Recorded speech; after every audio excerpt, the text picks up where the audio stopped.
Hello there gamers. In this video here I'm going to be talking about my top 10 PS4 games on the system.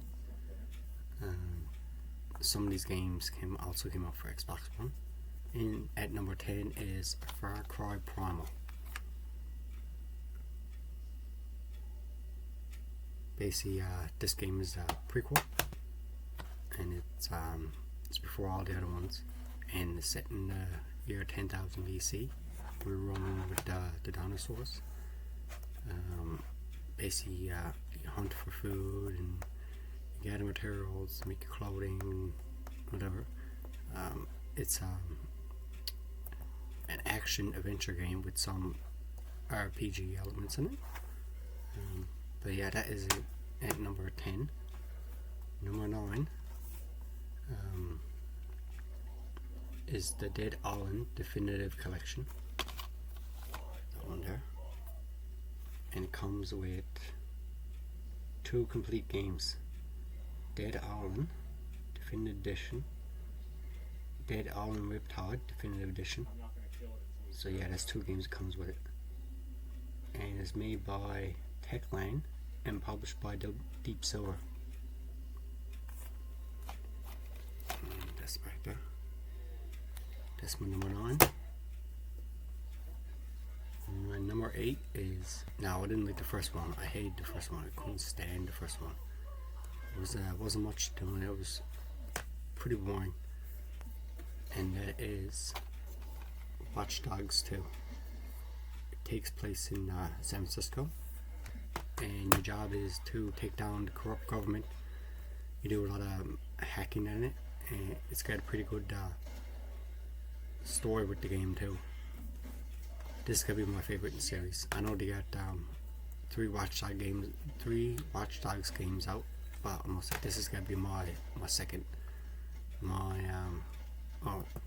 second one is my favorite one. Number 1 would have to be Watch Dogs 3. I know it wasn't that great of a game. A lot of people didn't like it. I didn't want it. And the worst Watch Dogs game is the first one, I think. And in at number 7 is actually a trilogy. It comes with 3 games. It's a definitive edition of Grand Theft Auto, the trilogy. Now, when this game first came out, the graphics weren't the greatest. Basically, they just pulled it over from the PS2. They never did much with the graphics. They barely put any work into it. There was a lot of frame rate dips and a lot of bugs and crashes in it. Because I know when I played this back in the day, this game came out, I believe it was 2022? 2023. Yeah, 2023. And these 3 iconic cities, 3 epic stories, and the games come with it is Grand Theft Auto 3, Grand Theft Auto Vice City, and Grand Theft Auto San Andreas. My favorite out of the 3 of them is gonna be Vice City. Basically, Vice City, you're back in the 80s. There's a lot of references to the 80s with the music and the way they dressed and everything back then. And that is in at number 6 is you have to port in this game over so many times. First it came out on the PS3, then it came again on the PS4, and then they did another release again on the PS5.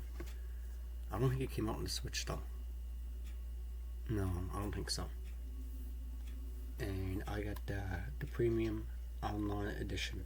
Comes with a bunch of content.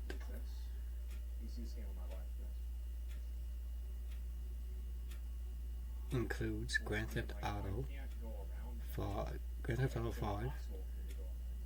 Auto Online, and also the Criminal Enterprise Starter Pack. It's Grand Theft Auto 5. I love this game. This is gonna be my second favorite game in the franchise. Basically, you got 3 different characters in the game. You got Franklin, Trevor, and Michael. My favorite is gonna be Trevor, because he's so unhinged. He's pretty much a meth addict, does a lot of meth and drugs and everything like that, so he's pretty unhinged. And Michael, he's like the billionaire stall type character in the game. And Franklin, he pretty much came from a poor family growing up in Los Santos. But yeah, so that's Grand Theft Auto 5.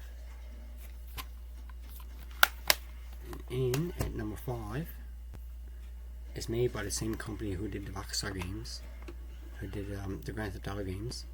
That name of the company is called Rockstar Games. They also did like the Bully franchise and Red Dead Redemption. I wish they bring back Bully, or make a second one in the series anyway. And that is LA Noire. Basically, it's like a detective game, and it's based in the 1950s. I love this game. And the company that worked with Rockstar is called... doesn't say the name of the company.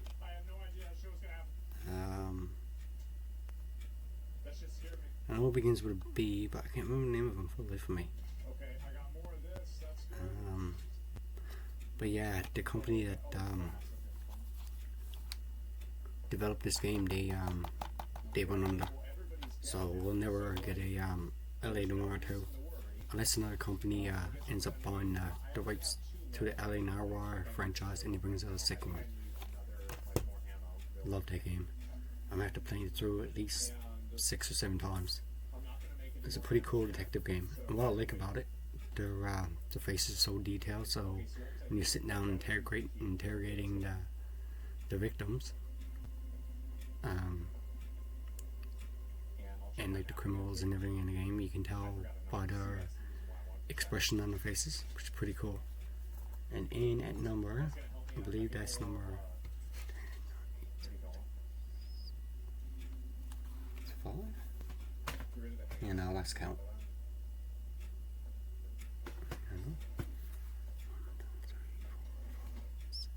So yeah, this is number 5. Sorry about that, guys. Last track. And that is, I love the series. I played it all the way back when it first came out on the PS2. And that is Need for Speed Heat. It's probably my favorite franchise so far. Basically, it takes place in Miami. It's an actual world. It's not a fictional world. It's an actual world. But I love it. It's my favorite in the series. I'm after playing this probably 3 or 4 different times, but I highly recommend this game. If you're going to play any Need for Speed games, I highly recommend playing Heat. And this got a lot of great reviews too. A lot of outlets gave it a 7 out of 10, 8 out of 10, and a couple of them gave him a 9.5 out of 10. It's such a great game. And at number 4? No, 3. I think it's 3. Yeah, and at number 3 is a small indie company. But if you played in the Castlevania games, this is what it reminds me of. And it is called Bloodstain Ritual of the Night. It's just a Castlevania. I love it. Apparently they're coming out with a second one pretty soon. And it was developed by Artplay and published by 505 Games. Hard game, but it's amazing. I love it. And then number 2. Number 2. Now this game here is from a famous developer. They're known for the Souls-like games, like Dark Souls and Demon Souls. And that is Bloodborne. It's a PS5 exclusive, as you can see on the top. It says only on PlayStation. Now, the company that did this game, From Software, they went to PlayStation and they were going to make a second one, but PlayStation turned them down, which I think is pretty stupid because they're leaving a lot of money on the table, because there's a lot of fans clamoring for a second one, and they won't even remaster this one for PS5. But anyway, guys, that is Bloodborne. It's a hard game, really hard. you play any of the Souls games, you understand what I mean. And in at number 1, this is another one that pissed me off too. This company went to Sony, and they pitched an idea for a second one in the franchise. But then Sony turned them down, and the company that was going to make this game, Sony sent them off to do a live service game. Apparently they were going to be doing a God of War live service game, which is pretty stupid. I mean, God of War doesn't need a live service. They just need to stick to the story. Anyway, that is, and the company is Ben's Studio, and they're the ones that did the Siphon Filter games on the PS1. They also did a Uncharted game that was exclusive to the Vita, and that is Days Gone. Ben's Studio on the bottom there. I love this game. It's just like Sons of Anarchy meets The Walking Dead. It's pretty cool. But anyway guys, that's my top 10 PS4 games. And if you like this kind of content, please do me a huge favor. Like the video, it goes a long way. And subscribe if you haven't already. And until next one.